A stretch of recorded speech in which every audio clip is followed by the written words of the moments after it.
Damn, this is the last episode of season 1. I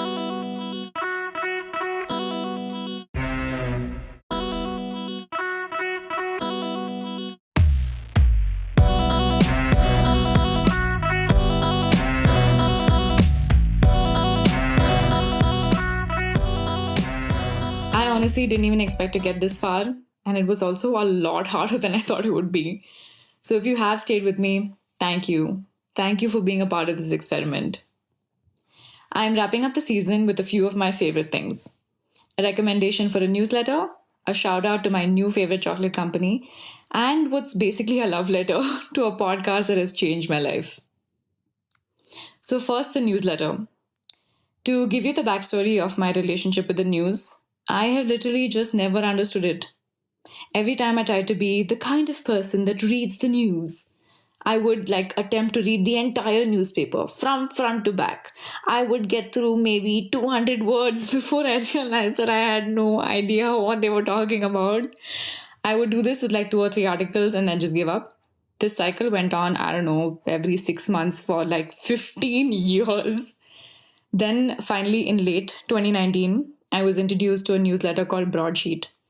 It was just this little daily email with some text and a few links. My ex actually signed me up for it, so I would politely pretend to have read it, even though I had secretly just deleted it. I mean, the news had always been so confusing to me anyway, right? So why bother?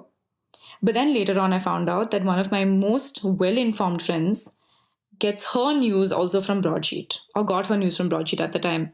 And since I'm, of course, a desperate wannabe, I finally decided to give it a shot. And to my utter shock and surprise, I actually understood what they were saying. So I kept reading it every day for a couple of weeks, and my life changed. I'm not even kidding. It felt like I used to see the world in like 360p black and white, and suddenly I could see in HD color. It was amazing. I could suddenly understand conversations and like contribute to conversations. I got all the tweets and the memes, and everything made sense. And then just a few weeks later, Broadsheet shut down. They were struggling with funding, and the pandemic hit, and they had to close down.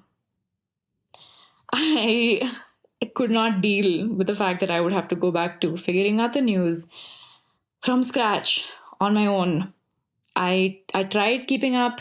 I tried making a deliberate effort to ask my friends, and then I just gave up again. But then in June 2020, Broadsheet's founder started up a website called Splainer, which is the newsletter that I wanted to recommend to you. It's basically Broadsheet 2.0. But now it's not just an email with links, it's a full fledged website with embedded videos and an archive and a login and all that. Not only do they explain the news, which is Splainer's primary function, but they also have lots of cute stuff. They add these sanity breaks with cool videos or interesting images between sections of the news because, as we all know, the news is very depressing. It's always bad news, or maybe it's good news about some previously bad news. You get the drift. So they give you these sanity breaks, they give you recommendations for movies, books, TV shows, articles, essays, and they always end each day's news with cute animal videos. It's like it's like what Facebook used to be before it turned into this dumpster fire that it is today. It goes out every morning at 10 a.m., Monday to Friday, and it's honestly just the best, easiest, most useful way to start your day. Also, please let me clarify that Splainer was founded by Lakshmi Chaudhary, who was the co founder of firstpost.com. So, she and her all women team are legit journalists, political scientists, lawyers, and writers with experience and expertise. They're not just some rando hobbyists collecting news articles in their basements at home. They know what they're talking about, which is why I trust them. And they're so responsive to emails. They will even take requests to do explainers on certain events or interesting news. I mean, you can also do what I do, which is just send them memes or funny videos for the fun sections of the newsletter, and they will cutely credit you if they add it. Okay, I know I feel like I need to clarify that this is not a paid promotion. I have no reward for putting this out. But I do need to mention that the subscription to Splainer is paid, but it's super worth it. It's less expensive than Netflix, and it's equivalent to maybe Spotify Premium or Prime Video if you're in India. I also guarantee that the money you pay is worth saving yourself the nightmare of trying to decode news jargon. Especially if you're someone like me who has an engineering background and doesn't know shit about history or politics or international affairs, then this is definitely for you. I mean, they clearly read through and link so many sources, it's unbelievable. So, yes, they absolutely deserve to get paid. Also, you can start off with just 1 month and then decide. You don't have to sign up for a whole year right off the bat. If you already subscribed to Splainer, high five, sub fam, isn't it the best? So, bottom line, I can go on talking about this, but you have to try it for yourself. If you are a news noob like I was, and you want to be one of the cool kids and sound all cool and confident and well informed at dinner parties, then my referral link is in the episode description. Next up, my dark chocolate recommendation. But listen, I need you to understand, first of all, how obsessed I am with dark chocolate. To think of a life in which dark chocolate is not a part of my daily routine is just not a life worth living for me personally. And I'm not even exaggerating. I tried cutting dark chocolate out for a diet, and I realized that there's a line between self control and self inflicted torture. So I wasn't about to punish myself for no reason. I am also specifying dark chocolate because it's the cocoa that's important, not the sugar. And once you get used to dark chocolate, all other chocolate just tastes like slightly flavored sugar and nothing else, which is completely pointless. Okay, yes, I know dark chocolate is very expensive and this is a very snobby hobby that I have, but I am legitimately willing to make sacrifices in other areas of my life to make sure that I can include dark chocolate. So please, let's just call this prioritizing self care. Okay, thank you very much. Okay, on a serious note, I acknowledge my privilege, and this recommendation is only if you're willing to spend a little more than usual on being fancy. Now, way back before 2016, when I lived in America, I had lots of options. I had lots of the usual favorites like Godiva and Ghirardelli. But then I moved back to Bangalore, and all I had was Lint. Let's be real, Lint is everywhere, but it's not the best in the business. So I started looking for domestic brands, and I don't know, it was a lot of hit or miss.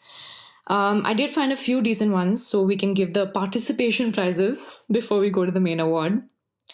The honorable mention awards go to Amul Dark Chocolate, Kara Chocolate, I'm not sure, and Paul and Mike.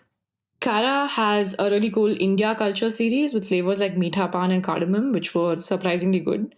Paul and Mike have some mad flavors like Kala Jamun and Sitaphal and caramelized sesame, which, at least for curiosity's sake, are worth trying. And these three are from the list that I have already tried. There are a few more, but I haven't gotten to some of them yet because they are very expensive.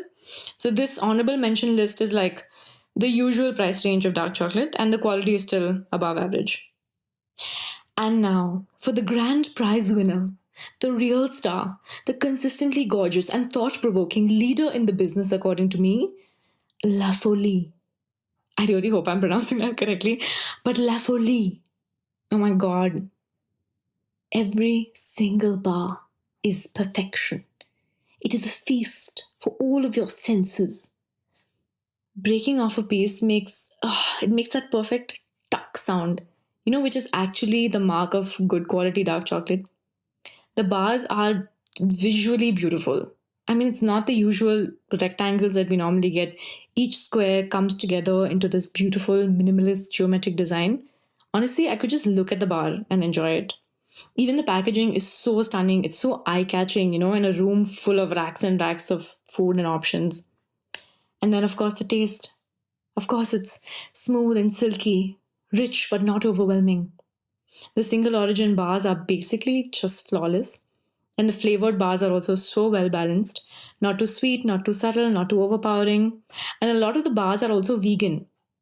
You can actually tell that there are very few but very well crafted ingredients in each bar, which is what I think makes it so good. I can't believe my luck that I just stumbled across La Folie chocolate bars in food hall in Bangalore. Literally, my friend and I were killing time, like walking around sampling cheese and hummus, and we saw the bars.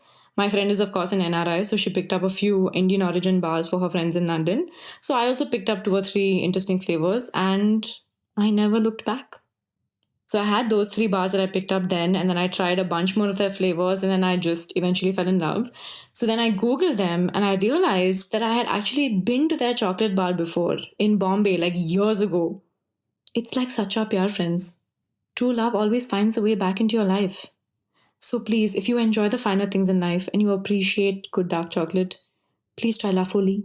Again, this is not a paid promotion. I don't get anything from this. Hopefully, if they hear this, they'll send me some free chocolate. The link to their website is in the episode description. They deliver to major cities in India, and you should be able to find them at your local food hall or Nature's Basket. If you end up trying it, welcome to the club. This is Hotel California. You can check out at any time, but you can never leave. And now, recommendation number 3, the podcast, which is called The Guilty Feminist. It's basically a live comedy panel show, which they then convert into a podcast. And it has full on changed my life. I kid you not, it has helped me so much. It has taught me so much. It has made me a more sensitive human being. It's done also in a comedy format, so it's hilarious and informative. Okay, look, I know that feminism is a dangerous subject these days, and it's really easy for things to become very heated and leave everyone even angrier and less understood than feeling more informed. But this show is not like that. I first heard about it in an interview with Phoebe Waller-Bridge, who, if you don't know, is the creator and star of the fantastic show Fleabag, which deserves its own episode, but we'll save that for later. Phoebe Waller-Bridge is basically everything I want to be as a writer, performer, comedian, feminist icon. So obviously, I have to read and listen to and watch everything she creates or stars in or recommends. So after I first heard about it, I thought that Guilty Feminist sounded maybe a bit hoity-toity, and I was worried that it would be, the usual boring theoretical discussion. But I was so wrong, and I was so happy about how wrong I was. Because again, comedy panel show. They host it live in front of an audience and then they post the recordings as a podcast. So you can hear the energy in that show, right? You can hear the audience laughing and clapping and cheering and answering questions and asking questions. It is so far from being boring and theoretical. Also, can I say that as of the date of this recording, they have 256 episodes. That's how long the show has been running. The first episode aired in 2015. It's 2021 and they are still going. I am still on episode 65 and it has already made me a better human being. I have found so many activists and books and shows and educational resources because of The Guilty Feminist already, and I still have some 200 episodes to go. Again, I also want to reiterate and stress that the show is called The Guilty Feminist. Not the perfect feminist or the ideal feminist, the guilty feminist. The show openly talks about the struggles of balancing feminist ideas with day-to-day life, and I love that.